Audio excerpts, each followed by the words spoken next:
अल्हम्दुलिल्लाहि वकफ़ा वसलामुन अला इबादिहिल्लज़ीना इस्तफ़ा अम्मा बाद। अऊज़ु बिल्लाहि मिनश शैतानिर रजीम। बिस्मिल्लाहिर रहमानिर रहीम। वमा मुहम्मदुन इल्ला रसूल क़द ख़लत मिन क़ब्लिहिर रुसूल अफ़इन माता अव क़ुतिला इंक़लबतुम अला अक़ाबिकुम वमन यन्क़लिब अला अक़िबैहि फ़लन यज़ुर्रल्लाह शैय्अन। वक़ाला नबिय्यु सल्लल्लाहु तबारक व तआला अलैहि वसल्लम कुन फ़िद दुनिया कअन्नका ग़रीबुन अव आबिरु सबील वदअ नबिय्यु सल्लल्लाहु तआला अलैहि वसल्लम फ़िल मौत अल्लाहुम्मा रफ़ीक़ल आला औ कमा क़ाला अलैहि सलातु वस्सलाम। मेरे मोहतरम बुजुर्गों और दोस्तों, मुअज़्ज़ज़ उलमाए किराम, ये जो महीना चल रहा है इस्लामी साल का तीसरा महीना इसको कहा जाता है। इसका नाम है रबीउल अव्वल।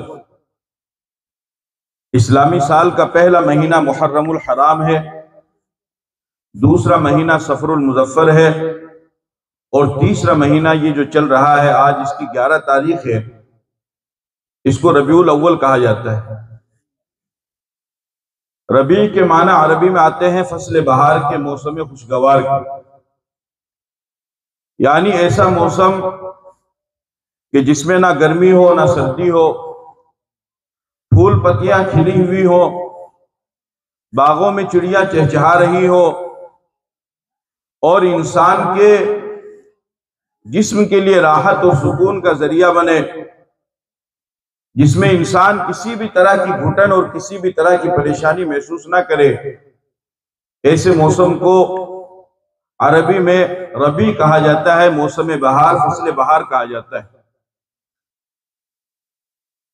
बेशक ये महीना ऐसा महीना तो है ही कि इस महीने में ज़ाहिरी एतबार से भी, जिस्मानी एतबार से भी इंसान के लिए राहत और सुकून और फरहत का सामान है।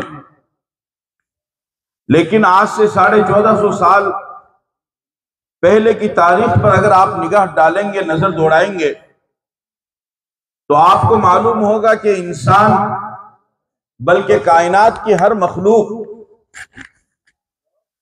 बातनी तौर पर, रूहानी तौर पर सिसक सिसक करके, घुट घुट करके जिंदगी गुजार रही थी।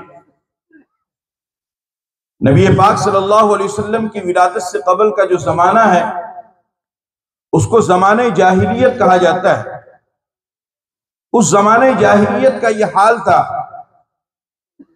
कि कोई भी ऐसा गुनाह कि जिसको गुनाह कहा जा सकता हो, वो तमाम के तमाम गुनाह, वो तमाम की तमाम बुराई, वो तमाम की तमाम नाफरमानी उनके दरमियान में मौजूद थी। सबसे बड़ा और सबसे पहला गुनाह तो यह था कि शिर्क उनके दरमियान में मौजूद था। एक अल्लाह वहदहु ला शरीक लहू की इबादत को छोड़कर माबूदाने बातिला की परस्तिश करना, उनके सामने अपने सरे तस्लीम को खम करना।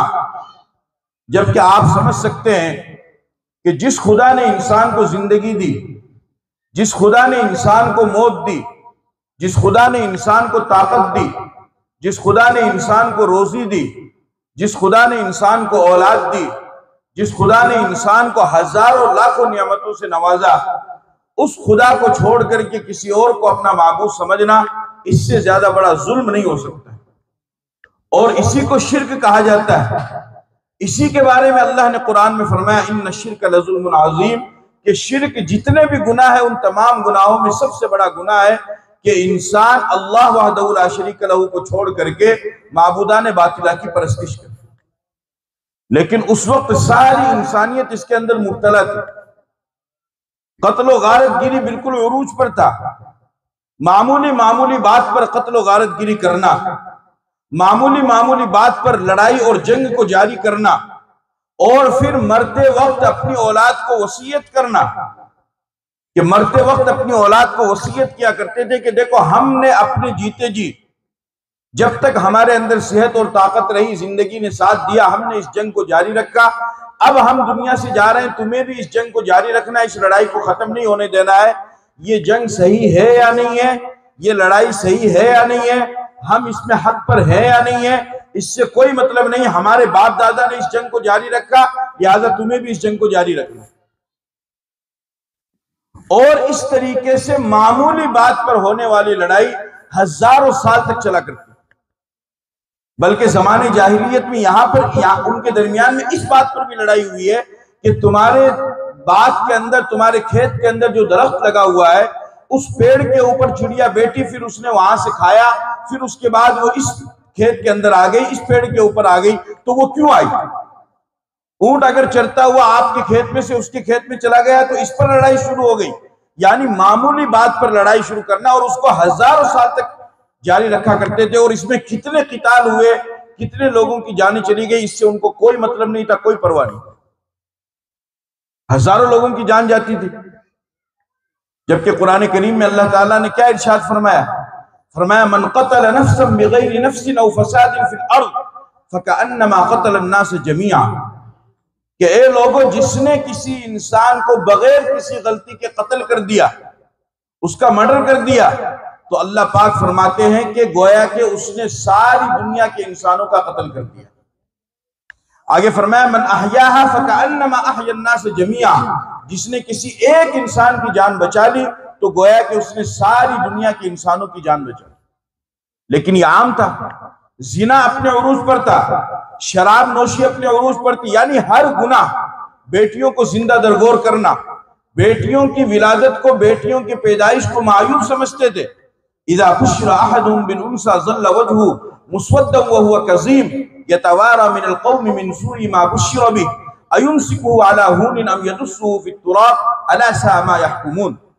जब उनको खुशखबरी दी जाती है, उनको बताया जाता है कि तुम्हारे घर में एक मासूम सी बच्ची पैदा हुई है, एक कली ने जन्म लिया है, एक फूल ने जन्म लिया है, तो उनके चेहरों के, पेशानियों के ऊपर शिकन पड़ा करती थी, और वो इसको अपने लिए ऐब की चीज समझा करते थे कि मेरे घर में बेटी क्यों पैदा हुई, कि आगे चल करके इसकी शादी करनी पड़ेगी, और कोई मेरा दामाद बनेगा, कोई मेरा बहनोई बनेगा, मैं किसी का साला बनूंगा, इस चीज को मैं बर्दाश्त नहीं कर सकता हूं।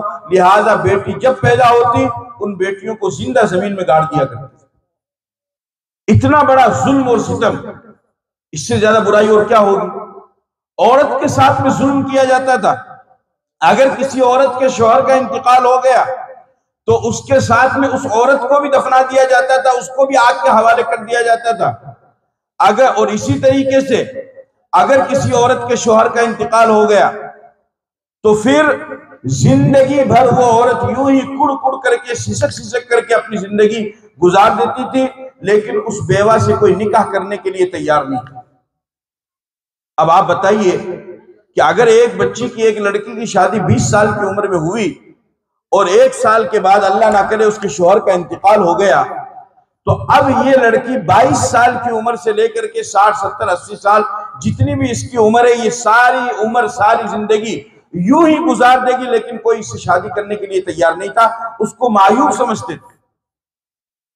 और इसी तरीके से अगर किसी बुनियाद पर, किसी वजह से मियां बीवी के दरमियान में तलाक हो जाए तो फिर उस तलाकशुदा खातून से भी कोई शादी करने के लिए तैयार नहीं था। काबे का तवाफ किया जाता था, जो बैतुल्लाह है, जो अल्लाह का घर है, तो काबे का तवाफ नंगे होकर के किया करते थे।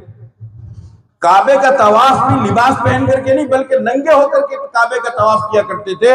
और दलील ये दिया करते थे कि चूंकि इन कपड़ों में हम गुनाह करते हैं, तो इन कपड़ों के साथ में अल्लाह के घर का तवाफ करना ये अच्छा नहीं समझते हैं, लिहाजा कपड़ों को उतार देते हैं। इसलिए मैं एक बात कहता हूं कि दीन पर अमल करने के लिए सिर्फ दीन का इल्म, दीन का दर्द होना काफी नहीं है, बल्कि दीन का इल्म होना भी जरूरी है।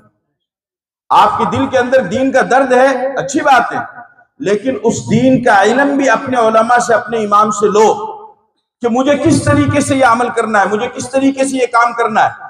अगर सिर्फ दीन के दर्द की बुनियाद पर आप कोई काम करेंगे और शरीय एतबार से वो काम सही नहीं होगा, तो आपका कोई भी अमल कबूल नहीं होगा। चुनांचे एक आबिद के बारे में, आबिद था, आलिम तो नहीं था, एक आबिद के बारे में आता है कि बहुत उसका चर्चा हुआ, लोग जाते थे उसके पास मुलाकात के लिए, दुआ के लिए, तावीज के लिए, वजीफे के लिए, कि भाई बड़ा चर्चा सुना है। एक अल्लाह वाले ने सुना, एक आलिम दीन ने सुना, उन्होंने कहा चलो हम भी मुलाकात करते हैं।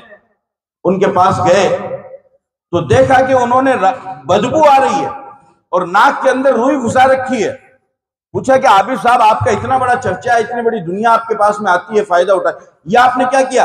कहने लगे कि ये मेरे नफ्स ने एक मर्तबा ख्वाहिश जाहिर की कि कोई खुशबू सूंघूं, तो मैंने अपने नफ्स के खिलाफ करने के लिए इस रुई को नापाकी में लगाया और फिर इस रुई को मैंने अपनी नाक में डाल लिया और मैंने ये कहा कि मैं नफ्स की ख्वाहिश को पूरा नहीं करूंगा। और सही बात है, नफ्स की ख्वाहिश का हुक्म हमें नहीं है, हमें तो अल्लाह के हुक्म की, अल्लाह की ख्वाहिश को पूरा करना है। मन मानी नहीं, मन मर्जी नहीं, रब मर्जी करनी है। मन चाही नहीं, रब चाही करनी है। कहा कितने सालों से? कहा मैं तो कई सालों से कर रहा हूं। वो आलिम दीन थे, वो समझ गए, उन्होंने बाकायदा इल्म दीन हासिल किया था, यूं ही खाली वक्त पास नहीं किया था। अपनी जिंदगी के 15 साल लगाए थे, तमाम उलूम को, तमाम चीजों को सीखा था, किताबों को पढ़ा था, नहव है, सर्फ है, मंतिक है, इल्म हदीस है, इल्म तफसीर है, इल्म फिक़ह है, पुरानी उलूम है, फसाहत व बलागत है, इन तमाम चीजों को सीखा, अपनी जिंदगी के 15 साल लगाए। उन्होंने आकर के कहा कि हजरत आप कितने साल से करते हैं? कहने लगे मैं तो कई सालों से करता हूं। कहा जितनी भी नमाजें पढ़ी है वापिस दोहरा लीजिए। क्यों? इसलिए कि जब नापाकी आपके जिस्म में लगी हुई है तो नापाकी लगने के साथ अगर कोई आदमी नमाज पढ़ेगा तो बताओ उसकी नमाज काबिल कबूल होगी? अब उस शख्स के दिल में दीन का दर्द तो है, लेकिन दीन का इल्म, उसकी वजह से कितना बड़ा नुकसान उस शख्स ने कर दिया। इसलिए इसी तरीके से जमाने जाहिलियत के लोग, उनके दिल में काबा की आजमत तो थी, लेकिन काबा की आजमत इस तरीके से इल्म ना होने की वजह से इस तरीके से किया करते थे कि अपने जिस्म के ऊपर से कपड़े उतार देते थे। अरे भाई, कपड़ों में अगर आपने गुनाह किया है तो उन गुनाह की वजह से उन कपड़ों को उतार करके काबे की तवाफ कर रहे हैं, तो जिस्म से भी तो इंसान गुनाह करता है। चोरी करता है तो हाथ से करता है, बदनजरी करता है तो आंख से करता है, गलत सुनता है तो कान से सुनता है, गलत बोलता है तो जबान से बोलता है, गलत काम की तरफ चल करके जाता है तो पांव से चल करके जाता है, हसद, कीना, बुग़्ज़, अदावत, नफरत, तकब्बुर पालता है तो दिल के अंदर पालता है। इस तरीके से जो गुनाह के काम इंसान जिस तरीके से लिबास में करता है उस तरीके से बदन में भी करता है। तो अगर काबे की आजमत की वजह से तुम अपने जिस्म को, अपने लिबास को उतार रहे हो तो अपने जिस्म को भी अलग कर दो। लेकिन जाहिलियत का दौर था, इस तरीके से इंसानियत उस वक्त घुटी हुई थी और घुट घुट करके, सिसक सिसक करके, तड़प तड़प करके इंसानियत जिंदगी गुजार रही थी कि अल्लाह रब्बुल इज्जत को इंसानियत के ऊपर रहम आया। और बनी इसराइल के आखिरी पैगंबर हजरत ईसा अलैहिस्सलातु वस्सलाम को दुनिया से गए हुए 1450 साल का जमाना गुजर चुका है, इंसानियत घुट रही है, अल्लाह को रहम आया। अल्लाह रब्बुल इज्जत ने मक्का की सरजमीन पर हजरत आमिना रजी अल्लाह ताला अन्हा के बतन मुबारक से एक शख्सियत को जन्म दिया जिसको मैं और आप प्यार से कहते हैं मुहम्मदुर रसूलुल्लाह सल्लल्लाहु अलैहि वसल्लम। आप दुनिया के अंदर तशरीफ लाए और अल्लाह ने आपको कैसा बनाया? वमा अर्सलनाका इल्ला रहमतल लिल आलमीन। अल्लाह ने आपको सारे आलम के लिए रहमत बना करके भेजा, सारे आलम के लिए। हजरत आमना फरमाती हैं कि जब नबी पाक सल्लल्लाहु अलैहि वसल्लम की विलादत हुई, आप पैदा हुए, तो हजरत आमना फरमाती है कि मैंने अपने बेटे को देखा कि मेरा बेटा लेटा हुआ है और मुस्कुरा रहा है और आसमान की तरफ उंगली उठी हुई है और उंगली यूं शहादत की उंगली आपने उठा रखी है। यानी पैदा होते ही आपने दुनिया वालों को बताया कि ए दुनिया के लोगों, तुम जिस वहदहू ला शरीक लहू को छोड़ करके हजारों माबूदाने बातिला की परस्तिश कर रहे हो, वो माबूद नहीं है। असल इबादत के लायक अगर कोई जात है तो वो सिर्फ और सिर्फ है और वो अल्लाह की जात है। आप मुस्कुरा रहे थे। हजरत आमिना रज़ी अल्लाह ताला अन्हा फरमाती हैं कि मैंने ऐसी रोशनी हुई जब आपकी विलादत हुई। हजरत आमिना फरमाती है कि मैंने शाम के महल्लात अपनी आंखों से देखे। और मौलाना अबुल कलाम आजाद अपनी किताब के अंदर फरमाते हैं कि जब आप पैदा हुए तो आपके घर में चिराग भी नहीं था जलाने के लिए। आपके घर में हजरत आमना फरमाती हैं कि इतनी गुर्बत का वक्त था, इतनी गुर्बत का वक्त था कि चिराग भी नहीं था जलाने के लिए। लेकिन आप अलैहिस्सलातु वस्सलाम जब पैदा हुए तो चिराग की क्या जरूरत है? इतनी रोशनी हुई कि हजरत आमना फरमाती हैं आपकी वालिदा कि मैंने अपने घर और मक्का की सरजमीन तो दूर की बात, आपके चेहरे अनवर की रोशनी इतनी जबरदस्त फैली कि मैंने मुल्क शाम को अपनी आंखों से देख ली। और मौलाना अबुल कलाम आजाद फरमाते हैं कि अल्लाह कि जिस खुदा ने उस नबी के लिए इस सारी कायनात को सजाया बसाया, जमीन और आसमान को बनाया, चांद सूरज सितारों को बनाया, इंसानों को बनाया, जिन्नात को बनाया, फरिश्तों को बनाया, दरियाओं को बनाया, पहाड़ों को बनाया, हवाओं को बनाया, जानवरों को बनाया, ये सारी दुनिया की खलकत और ये सारी दुनिया की सजावट जो कुछ भी है ये मेरे नबी का सदका है। अगर मेरे नबी को दुनिया में ना आना होता तो अल्लाह इस दुनिया को ही ना बनाता। तो जिस खुदा ने अपने नबी के लिए इस सारी दुनिया को सजाया और बसाया, कि जिस खुदा ने तारे और सितारे पैदा किए जो अपनी रोशनी से लोगों के दिलों को मुनव्वर करते हैं, और जिस खुदा ने चांद को पैदा किया कि जिसकी रोशनी से लोग फायदा उठाते हैं, जिस खुदा ने सूरज को पैदा किया कि सूरज के निकलने के बाद ऐसी रोशनी होती है, ऐसी रोशनी होती है कि दुनिया की छोटी छोटी लाइटें और छोटी छोटी शम्हों को बुझा दिया जाता है कि अब सबसे बड़ी रोशनी वाला सूरज वो दुनिया के अंदर निकल चुका है।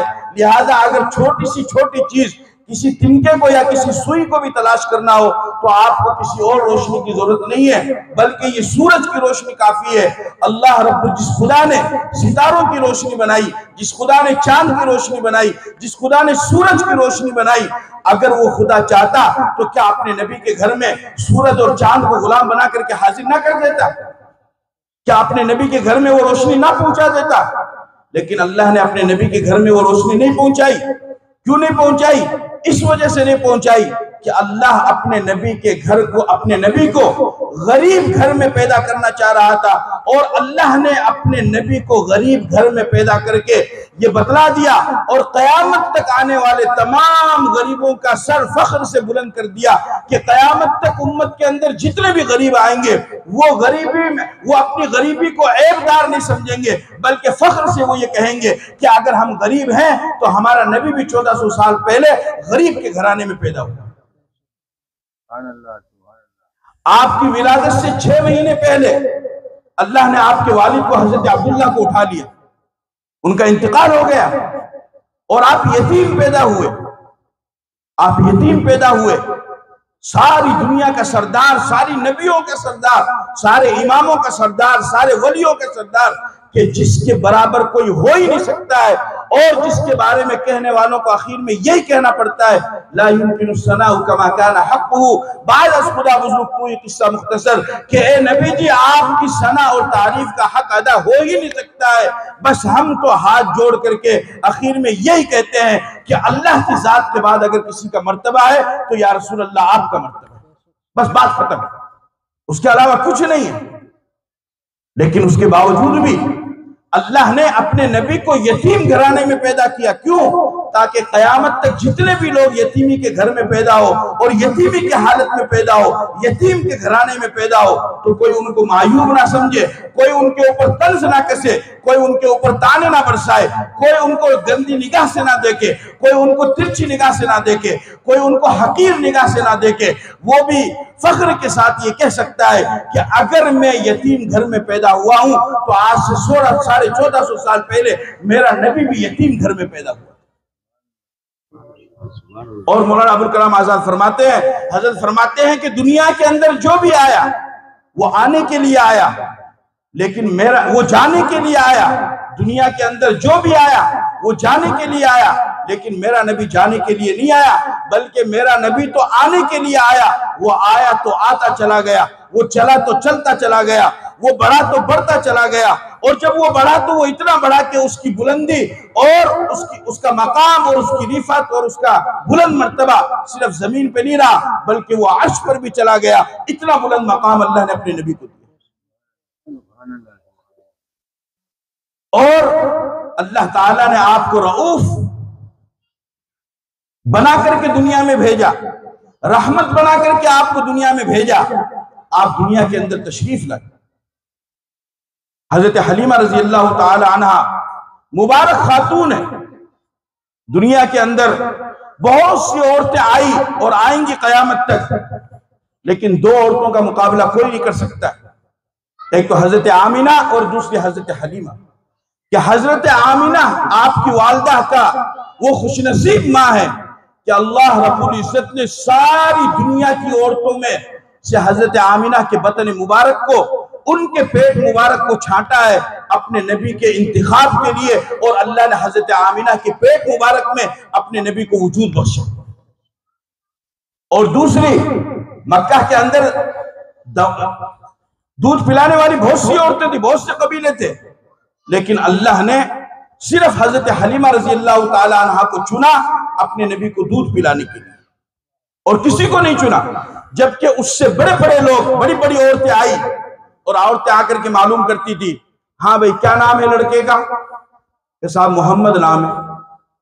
अच्छा, बाप है? कि बाप तो नहीं है। आमीना है? बोले माँ है और दादा है। खर्चा क्या मिलेगा दूध पिलाने का? कुछ हक़ुल खिदमत भी तो होना चाहिए। कभी कोई खास खर्चा तो नहीं मिलेगा, इसलिए कि बाप होता है कमाने वाला, बाप है नहीं।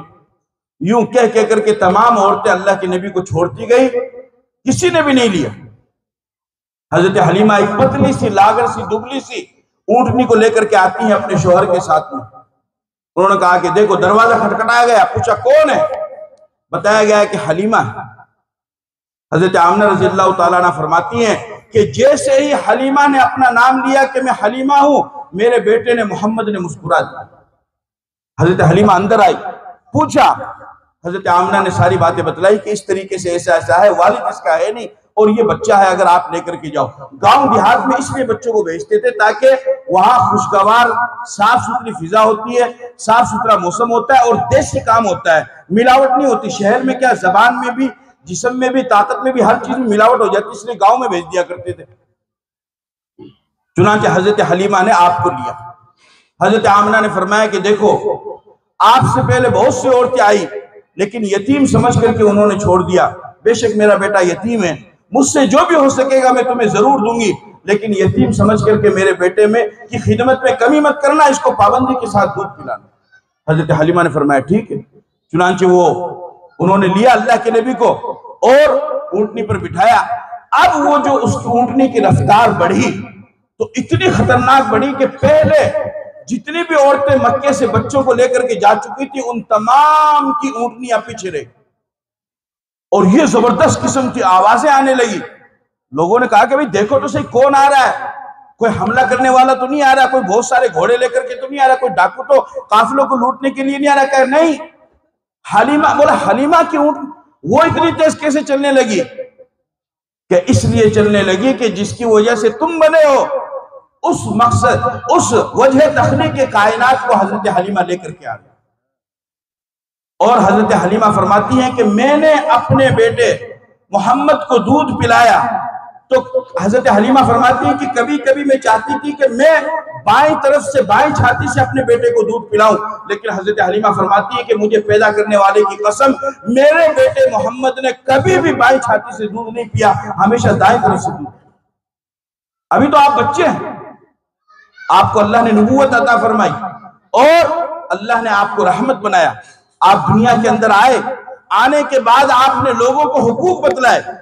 सबसे पहले लोगों को समझाया, अय्युहन्नास क़ूलू ला इलाहा इल्लल्लाह तुफ्लिहू, ए लोगों ला इलाहा इल्लल्लाह कहो तुम कामयाब हो जाओ। और कैसे आपने दिलों को फतह किया कि 63 साल की आपकी उम्र है, 40 साल की उम्र में आपको नबूवत मिलती है, तो गोया कि 40 और 63 के दरमियान कितना वक्त हुआ? 23 साल। सिर्फ 23 साल के अंदर आप अलैहिस्सलाम ने ऐसा इनकलाब बर्पा किया दुनिया के अंदर कि उसकी तारीख नहीं मिलती। सिर्फ 23 साल के अंदर आपने जब सबसे पहली दावत दी तौहीद की, कोहे सफा पर खड़े होकर के, उस वक्त आपकी बात को सुनने वाला और आपकी बात को मानने वाला एक भी शख्स नहीं था। जब आपने मक्का से मदीना की तरफ हिजरत की तो आप थे और अबू बकर सिद्दीक रज़ियल्लाहु ताला अन्हु सिर्फ 2 थे और कोई नहीं था आपके साथ, और छुप करके आपने हिजरत की। और सन 8 हिजरी के अंदर जब मक्का फतह हुआ तो आप आए मक्का के अंदर तो 10,000 का लश्कर आपके साथ में था। और फिर 23 साल के बाद और अपनी उम्र अजीज के 63 साल गुजारने के बाद यही रबीउल अव्वल का महीना आया और आप अलैहिस्सलाम ने सन 10 हिजरी में हज्जतुल विदा किया, हज किया। और 28 सफर को आप अलैहिस्सलाम वहां 28 ज़िक़ादा को आप चले मदीना से और 9 दिन लगे, 4 ज़िलहिज्जा को आप मक्का पहुंचे। मक्का पहुंच करके आपने वहां पर हज किया और मिना के अंदर आपने खुतबा दिया, हज्जतुल विदा का खुतबा उसको कहा जाता है। आज से सिर्फ 23 साल पहले जब आपने सफा पहाड़ी पर खड़े होकर के लोगों को समझाया, लोगों को तौहीद की दावत दी, ईमान की दावत दी, तो एक भी बंदा आपके साथ में नहीं था। और आज जब काबे के मिना के मैदान के अंदर आप खड़े होकर के खुतबा दे रहे हैं, तो सिर्फ 23 साल के अरसे में ऐसा आपने अजीम इनकलाब बर्पा किया कि सिर्फ 23 साल में 1,24,000 सहाबा किराम का मजमा आपकी आंखों के सामने।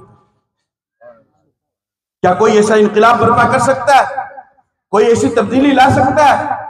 और ये नहीं कि आपने सरों पर हुकूमत की, सरों पर हुकूमत नहीं की, आपने लोगों के दिलों पर हुकूमत की। सरों पर हुकूमत करना आसान है, और कैसे की? अखलाक के जरिए से, दौलत के जरिए से नहीं, ताकत के जरिए से नहीं, दौलत के जरिए से भी खरीदा जा सकता है। आपके पास दौलत कहां थी? आप तो खुद गरीब घराने में पैदा हुए, आपके पास कहां दौलत थी? अल्लाह ने इख्तियार दिया था कि अरे नबी, अगर आप कहो तो इस ओहद पहाड़ को आपका गुलाम बना दे और पूरे को सोने का बना दे, आप जहां चाहे इसको लेकर के चले, ये ओहद पहाड़ आपका गुलाम बन करके रहेगा। आपने फरमाया कि नहीं, मैं तो गरीबी में रहना चाहता हूं, इसलिए कि मेरी उम्मत का 90% तबका वो गरीब हो। तो और ताकत के जरिए से, ताकत आपके पास में कहां थी? आप तो अकेले थे, कोई साथ देने वाला था ही नहीं। जब आप दावत दे रहे हैं कोहे सफा पर खड़े होकर के 40 साल के बाद, जब आपको नबूवत मिली और कुम फांजिल का हुक्म हुआ, तो कोई है ही नहीं।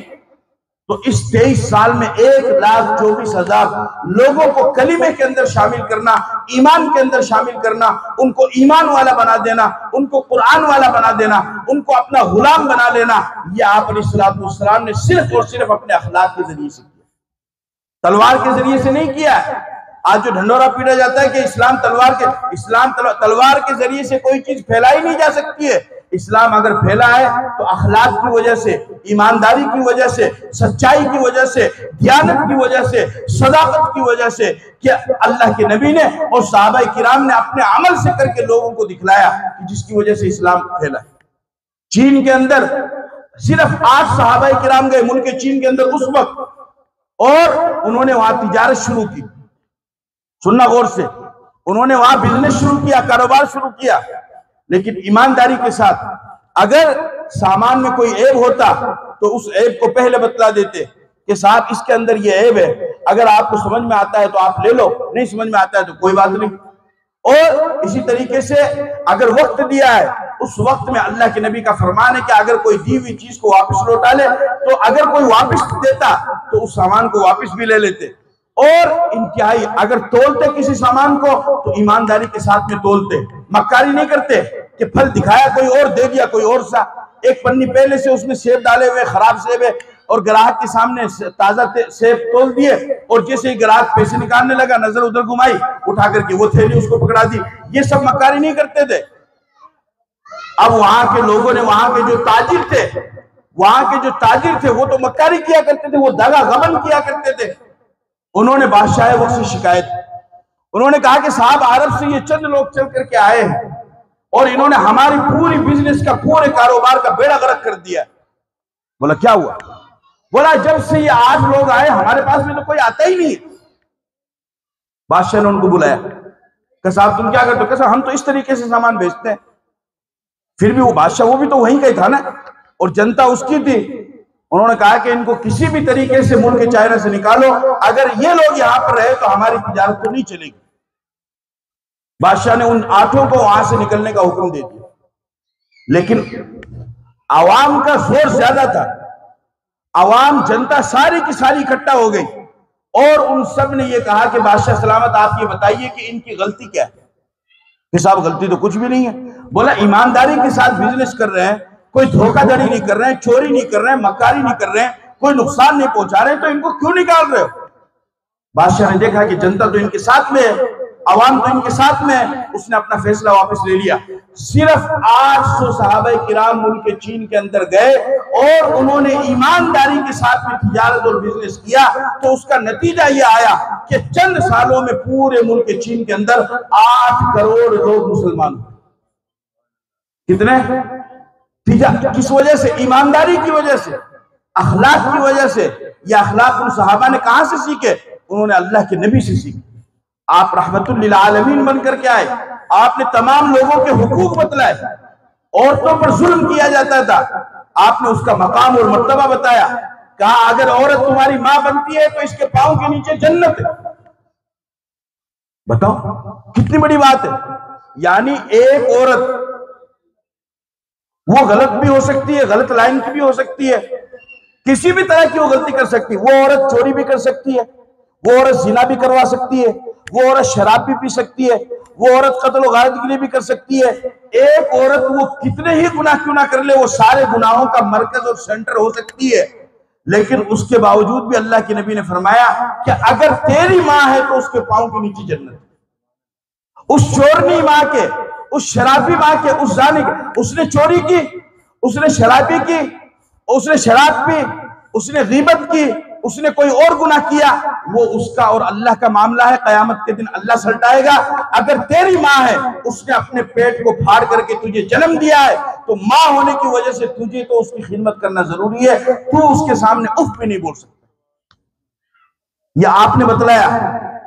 बहन है तो बतलाया उसको रहमत है, बीवी है तो उसका हक बतलाया कि नहीं, इसको मारना नहीं, इस पर जुल्म नहीं करना है। और फिर आपने फरमाया खैरुकुम लिअहलिकुम व अना खैरुकुम लिअहली, कि ए लोगों, दुनिया वालों कान खोल करके सुन लो कि तुम में सबसे बेहतर इंसान वो है कि जो अपने घर वालों के लिए बेहतर। अगर तुम्हारा दोस्त, अगर तेरा दोस्त तेरी तारीफ करे तो तू अच्छा नहीं है। अगर तेरा साथी तेरी तारीफ करे तू अच्छा नहीं है। तेरा उस्ताद तेरी तारीफ करे तू अच्छा नहीं है। तेरा यार तेरी तारीफ करे तू अच्छा नहीं है। तेरा पीर तेरी तारीफ करे तू अच्छा नहीं है। सुनो अपने नबी की हदीस, आपने फरमाया कि अगर तेरी बीवी तेरी तारीफ करे और सारी दुनिया तेरी बुराई करे तो अल्लाह के नबी की नजर में तू सही है।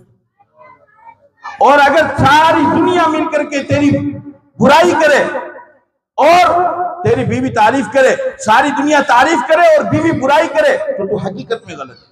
आपने और फिर आपने ये भी फरमाया व अना खैरुकुम लिअहली, कि ए लोगों, मैं तुम में सबसे बेहतर हूं अपने घर वालों के लिए। इतना बड़ा मकाम आपने बयान फरमाया। और फिर आप अलैहिस्सलाम ने अपनी जिंदगी में 11 शादियां की। कितनी? 11 शादियां अल्लाह के हुक्म से। आज तो सिर्फ 4 की इजाजत है, उससे ज्यादा की नहीं है, इसलिए कि उससे ज्यादा हुकूक इंसान अदा नहीं कर सकता है। लेकिन अल्लाह के हुक्म से आपने 4 शादियां की, 11 शादियां की अल्लाह के हुक्म से। और उन 11 खवातीन में से सिर्फ हजरत आयशा रज़ियल्लाहु ताला अन्हा, हजरत अबू बकर सिद्दीक की बेटी, वो कवारी है। उनके अलावा 10 की 10 खातून जो है वो औरतें हैं, वो या तो तलाकशुदा है या बेवा है। या तो जमाना ऐसा था कि अगर कोई औरत बेवा हो गई तो वो जवानी से लेकर के बुढ़ापे तक और मरने तक सिसक करके अपनी जिंदगी यूं ही गुजार देती थी। कोई उसके सर पर हाथ रखने के लिए तैयार नहीं था, कोई उससे शादी करने के लिए तैयार नहीं था, कोई उसको अपनी ज़ौजियत में लेने के लिए तैयार नहीं था। लेकिन दुनिया का सरदार और नबियों का सरदार दुनिया के अंदर आया और आपने तलाकशुदा और बेवा औरतों से शादी की। जब आपने अपने अमल से, अपनी जात से अमल करके दिखला दिया, तो लोगों ने देखा कि नबियों का सरदार और दुनिया का सरदार वो बेवा और तलाकशुदा औरतों से शादी कर रहा है। तो लोग समझ गए कि बेवा औरतों से और तलाकशुदा औरतों से शादी करना कोई बुराई नहीं है। अगर कोई बुराई होती तो नबी शादी ना करते। नबी ने शादी की तो नबी को देख करके लोगों ने भी बेवा और तलाकशुदा औरतों से शादी करना शुरू कर दी, उनके सर पर हाथ रखना शुरू कर दिया, उनका सहारा बनना शुरू हो गए। तुम अपने दिल पर हाथ रख करके ठंडे दिमाग से मुझे बताओ कि नबी ने बेवा और खातून से शादी करके औरतों के ऊपर एहसान किया है, नहीं किया? बोलो, किया नहीं किया? आपने ये हुकूक बतलाए, मजदूरों के हुकूक बतलाए। मजदूर का कोई हक नहीं था, सुबह से लेकर के शाम तक काम करवा लिया, मन में आई तो पैसे दिया, नहीं दिया, 10 दिन में दिया, 20 दिन में दिया, 1 महीने में दिया, ये मामला चलता था। आप दुनिया के अंदर आए, चूंकि आप रहमत बन करके आए थे, आपने फरमाया औतुल अजीर अजरहू क़ब्ल अन यजिफ़ इल्क़ू, कि ए लोगों अपने मजदूर का पसीना सूखने से पहले उसकी मजदूरी अदा कर दो। वो गरीब है, वो मजदूर है, वो गरीब होने की वजह से आपके पास मजदूरी करने के लिए आया। अगर उसके पास में पैसा होता तो वो पागल है जो आपके पास में मजदूरी करता। वो तो इसी उम्मीद से आया है कि मैं सुबह से लेकर के शाम तक काम करूंगा, शाम को मेरा मालिक मुझे कुछ पैसे देगा तो मैं अपने बच्चों के लिए कुछ खाने की चीज लेकर जाऊंगा, अपनी बीवी के लिए, अपने बच्चों के लिए खाने पकाने की चीजें लेकर के जाऊंगा। 2 दिन काम करवा लिया, 1 हफ्ता काम करवा लिया, 10 दिन काम करवा लिया, 20 दिन काम करवा लिया, और उस मजदूर का हक नहीं दिया, या आधा दिया, या कम दिया, या खा गए। इससे बड़ी बदनसीबी और क्या हो सकती है? और सुन लो कान खोल करके, ये मत समझना कि हम ताकतवर है, वो तो गरीब है, वो केस भी नहीं कर सकता है, वो मुकदमा भी नहीं कर सकता है, वो लोगों को हमारे खिलाफ खड़ा भी नहीं कर सकता, हमारा क्या बिगाड़ेगा। अल्लाह के नबी सल्लल्लाहु अलैहि वसल्लम ने इरशाद फरमाया कि कयामत के दिन 3 लोग ऐसे हैं कि जिनका मुकदमा अल्लाह के दरबार में मैं खुद लड़ूंगा। सुन लो, कान खोल करके सुन लो।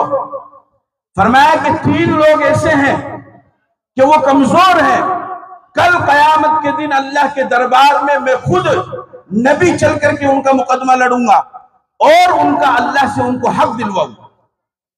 और उन 3 में से आपने फरमाया कि एक वो शख्स जिसने अमानत के साथ और ईमानदारी के साथ में मजदूरी की और फिर तुमने उसकी मजदूरी अदा नहीं की, तो अल्लाह के नबी फरमाते हैं कि कयामत के दिन में खुद अल्लाह के दरबार में इस मजदूर की तरफ से मुकदमा लड़ूंगा और इसको इसका हक दिलाऊंगा। आप बताओ, जिसका मुकदमा नबी लड़े वो सामने वाला बच सकता है? जिसके खिलाफ अल्लाह के नबी मुकदमा लड़े वो बच सकता है? और जिसके हक में अल्लाह के नबी मुकदमा लड़े, क्या उसको हक नहीं मिलेगा? ये बहुत बड़ा गुनाह है। अल्लाह ने आपको रहमत बना करके भेजा, तो आप अलैहिस्सलाम दुनिया के अंदर आए, तो वो जो इंसानियत सिसक करके और घुट घुट करके जिंदगी गुजार रही थी, वो उनकी सिसकियां खत्म हुई, वो घुटन खत्म हुई। इसीलिए इस महीने को रबीउल अव्वल का महीना कहा जाता है कि फसल बहार का महीना और मौसम बहार का महीना। इसीलिए हाफिज ताइब ने कहा, वो आए जिनके आने की जमाने को जरूरत थी, वो आए जिनकी आमद के लिए बेचैन फितरत थी, वो आए नगमे दाऊद में जिनका तराना था, वो आए गिरिए याकूब में जिनका फसाना था, वो आए जिनकी खातिर मुस्तरिब थी वादिये बथा, वो आए जिनके कदमों के लिए काबा तरसता था, वो आए जिनको हक ने गोद में खलवत की पाला था, वो आए जिनके दम से अर्श आज़म पे उजाला। तकबीर में, कलीमे में, नमाजों में, अज़ा में है नाम इलाही से मिला नाम मोहम्मद। फरमाते थे आदम के मुझे खुल्द बरी में लिखा हुआ तूबा में मिला नाम मोहम्मद। इकबाल सोहेल ने कहा, किताबे फितरत के सरे वरक पर जो नाम अहमद रकम ना होता, ये नक्श हस्ती उभर ना सकती, वजूद लोहो कलम ना हो, ये दुनिया ही ना बनती अगर अल्लाह अपने नबी को ना बनाता। और इसी महीने में आपकी विलादत कब हुई, इसमें तो उलमा का इख्तिलाफ है। बात फरमाते 9 रबीउल अव्वल, बात फरमाते 10, बात फरमाते 11, बात फरमाते 12। क्यों? उसकी वजह यह है कि उस जमाने में तारीख का इतना रिवाज नहीं था। बस कोई वाकिया होता था, उस वाकिये से तारीख को याद रखा करते थे। जैसे आप किताबों में पढ़ेंगे, उलमा से सुनेंगे कि असहाबे फील का जो वाकिया पेश आया, उससे 55 या 50 दिन बाद में आप अलैहिस्सलाम की विलादत हुई। लेकिन बाद में चूंकि फिर तारीख का रिवाज पड़ा, तो इस बात पर तमाम उलमा का इत्तिफाक है कि आप अलैहिस्सलाम 63 साल की जिंदगी गुजार करके 12 रबीउल अव्वल को सन 11 हिजरी में आप दुनिया से तशरीफ ले। आज तो 11 है और मगरिब के बाद में फिर 12, गोया कि कल का दिन आप अलैहिस्सलाम की वफात का दिन। आप अंदाजा लगाइए कि जिस नबी के ऊपर सहाबा अपना सब कुछ कुर्बान करने के लिए तैयार हो, उस नबी का जब जनाजा उठा और वो नबी जब दुनिया से चले गए, उन सहाबा के दिल पे क्या गुजरी। हजरत उमर रज़ियल्लाहु ताला अन्हु ने तो तलवार निकाली और निकाल करके फरमाया कि खबरदार, अगर किसी ने ये कहा कि मोहम्मद का इंतकाल हो गया तो मैं उसकी गर्दन उड़ा दूंगा। मोहम्मद का इंतकाल नहीं हुआ है, वो मूसा अलैहिस्सलाम की तरह कोहे तूर पर गए अल्लाह से बात करने के लिए, वापिस आएंगे। हजरत अबू बकर ने उनको संभाला और यह आयत तिलावत की, वमा मुहम्मदुन इल्ला रसूल कद खलत मिन क़ब्लिहि रसूल, कि मोहम्मद भी अल्लाह के रसूल है, उनसे पहले जितने भी रसूल गुजरे हैं वो तमाम के तमाम दुनिया से गए। तो जिस तरीके से पहले अंबिया दुनिया से गए उस तरीके से बेशक मोहम्मद रसूलुल्लाह नबियों के सरदार है और बहुत बड़ा मकाम है। लेकिन चूंकि इंसान है तो इंसान होने की वजह से अल्लाह का जो निजाम बनाया हुआ है उस निजाम के तहत मोहम्मद रसूलुल्लाह को भी दुनिया से जाना पड़ेगा और आज वो दुनिया से चलेगा। हजरत अली रज़ी अल्लाह ताला अन्हु ने फरमाया कि या रसूल अल्लाह, अगर आपने हमें रोने से मना न किया होता तो आज हम दुनिया वालों को रो करके दिखलाते कि अपने महबूब की जुदाई पर रोया किस तरीके से जाता है। लेकिन चूंकि आपने हमें मना कर रखा है तो हम सिर्फ एक ही बात कहेंगे कि अल्लाह हम तेरी तकदीर पर राजी हैं। आज ही के महीने में अल्लाह ने आपकी विलादत भी की और आज ही के महीने में आप अलैहिस्सलातु वस्सलाम की वफात भी। बनाया हुआ निजाम है इन्नका मय्यितुन व इन्नहुम मय्यितून, कि आप दुनिया से गए हैं, बाकी लोग भी दुनिया से चले जाएंगे। मौत का निजाम अल्लाह ने बनाया कि अगर मौत का निजाम ना हो तो फिर इसमें फर्क नहीं समझ में आएगा खालिक में और मखलूक में। क्यों? कुल्लु शैइन हालिकुन इल्ला वजह, कुल्लु मन अलैहा फान व यबका वजहु रब्बिका ज़ुल जलाली वल इकराम, कुल्लु नफ्सिन ज़ाइक़तुल मौत व इन्नमा तुवफ़्फ़ौना उजूरकुम यौमल क़ियामह। ये तमाम की तमाम आयत बतलाती है कि बाकी रहने वाली जात सिर्फ अल्लाह की है, अल्लाह के अलावा किसी की नहीं। उसके अलावा जो भी हो, अच्छे हो बुरे हो, बादशाह हो, सलातीन हो, सदर हो, वजीर हो, मुशीर, कोई भी हो, छोटा हो बड़ा हो, अमीर हो गरीब हो, झोपड़ियों में रहने वाला हो, महल में रहने वाला हो, गांव देहात का रहने वाला हो, शहर का रहने वाला हो, आलिम हो, हाफिज हो, कारी हो, जाहिल हो, कोई भी हो, सबको इस रास्ते से गुजरना। अगर मोमिन बंदा है तो अल्लाह पाक उसके लिए आसानी का मामला फरमाते हैं। अल मौत जसरुन युसिलुल हबीब इलल हबीब, मौत तो एक पुल है जो हबीब को अपने हबीब तक पहुंचा देता है। आप बताओ, आप में से बहुत से हजरात नमाज पढ़ते हैं, नमाज किस लिए पढ़ते हैं? अल्लाह को राजी करने के लिए, अल्लाह के लिए पढ़ते हैं ना। रोजा रखते हैं, सदका खैरात, ये जितने भी नए काम करते हैं किस लिए करते हैं? अल्लाह के लिए। आप में से अल्लाह को किस किस ने देखा? किसी ने देखा है? कोई देख सकता है? नहीं, क्योंकि किसी आंख में वो ताकत ही नहीं जो देख सके। जब मूसा अलैहिस्सलाम को अल्लाह ने कह दिया लन तरानी, तुम मुझे नहीं देख सकते हो, और मूसा नहीं देख पाए, एक मामूली सी तजल्ली कोहे तूर के ऊपर पड़ी और वो टुकड़े टुकड़े हो गया, 7 टुकड़े उसके हो गए। फलम्मा तजल्ला रब्बुहु लिलजबल जअलहु दक्कन व खर्र मूसा साइका, मूसा अलैहिस्सलाम बेहोश हो गए। जब मूसा जैसा जलीलुल कद्र पैगंबर अल्लाह को नहीं देख सका तो मैं और आप कहां देख सकते? तो अल्लाह को देखना है या नहीं? अरे बोलो भाई, ऐसा कैसे होता है? तो अल्लाह को देखने के लिए दुनिया में तो देख नहीं सकते, तो अब उसको देखने का तरीका क्या है? वही अल्लाह के नबी ने इरशाद फरमाया कि ये मौत एक पुल है कि इस पुल के जरिए से तुम गुजर करके अल्लाह तक पहुंच सकते। और इंसान को जो गम होता है वो मौत का नहीं होता है, इंसान को गम होता है अपने अजीज के बिछड़ने का। कि औलाद को गम है कि मेरा बाप मुझसे बिछड़ गया, भाई को गम है कि मेरा भाई मुझसे बिछड़ गया, बीवी को गम है कि मेरा शौहर मुझसे बिछड़ गया, और पड़ोसी को गम है कि मेरा पड़ोसी मुझसे बिछड़ गया, दोस्त को गम है कि मेरा दोस्त मुझसे बिछड़ गया। मौत का गम नहीं होता है, बल्कि अगर किसी के बारे में सुने कि उसकी इस तरीके से मौत हुई तो उसके लिए तो बाकायदा मौत की, वैसी मौत की तमन्ना करते हैं। भाई अगर आपको ये पता चल जाए कि कल फुला हाजी साहब का इंतकाल हुआ, ईशा की नमाज पढ़ने के लिए गए थे, बस नमाज में सजदे में गए और सजदे में इंतकाल हो गया, तो बताओ आप खुद दिल से दुआ करते कि नहीं कि अल्लाह मुझे भी ऐसी मौत देना? अरे बोलो भाई, तो मौत गलत चीज है तो दुआ क्यों मांग रहे हो? हाँ, आपको पता चला कि कोई साहब हज करने के लिए गए, काबे का तवाफ कर रहे थे, बस तवाफ करते करते उनका इंतकाल हो गया, बताओ आप दुआ करोगे कि नहीं कि अल्लाह हमें भी ऐसी मौत दे? हाँ, कोई कुरान की तिलावत कर रहा था, कोई तहज्जुद पढ़ रहा था, कोई जिक्र कर रहा था, कोई तस्बीह पढ़ रहा था, तो मालूम हुआ कि मौत से इंसान नहीं गमगीन होता है, बल्कि अच्छी मौत की तो दुआ करता है। गमगीन इस वजह से होता है कि उसका अजीज बिछड़ गया है, लेकिन उसके बाद चंद दिनों के बाद में अल्लाह ताला उसको भी सब्र अता फरमा देते हैं। इस मौत के रास्ते से जब गुजर करके आप अल्लाह के पास में जाएंगे तो अल्लाह के नबी सल्लल्लाहु अलैहि वसल्लम ने इरशाद फरमाया कि याद रखो, जन्नत में अल्लाह ताला का आपको दीदार होगा। बोलो सुभान अल्लाह। अल्लाह की ज़ियारत होगी, अल्लाह का दीदार होगा, दुनिया में तो नहीं कर सकते।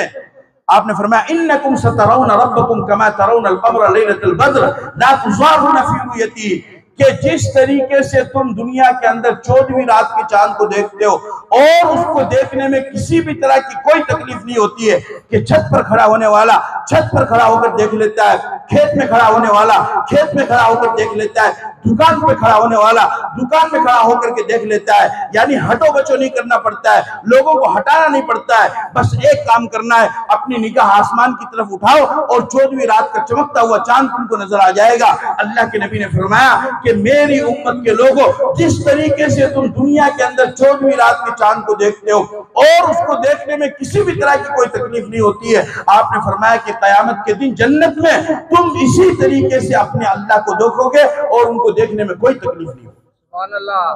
अल्लाह ताला हम सबको ज़ियारत नसीब फरमाए। तो बहरहाल ये रबीउल अव्वल का महीना है, कल नबी की वफात का दिन है। ज्यादा से ज्यादा सदका खैरात करो और ज्यादा से ज्यादा आप अलैहिस्सलातु वस्सलाम पर दुरूद पाक पढ़ो। आपका बहुत बड़ा उम्मत पर एहसान है, वक्त नहीं है वरना मैं उस पर बयान करता। ज्यादा से ज्यादा ये काम करना, गलत काम नहीं करना है, फिस्क फुजूर के अंदर, गुनाहों के अंदर, मासी के अंदर अपनी जिंदगी को नहीं गुजारनी है। अल्लाह ताला मुझे और आपको अमल की तौफीक अता फरमाए।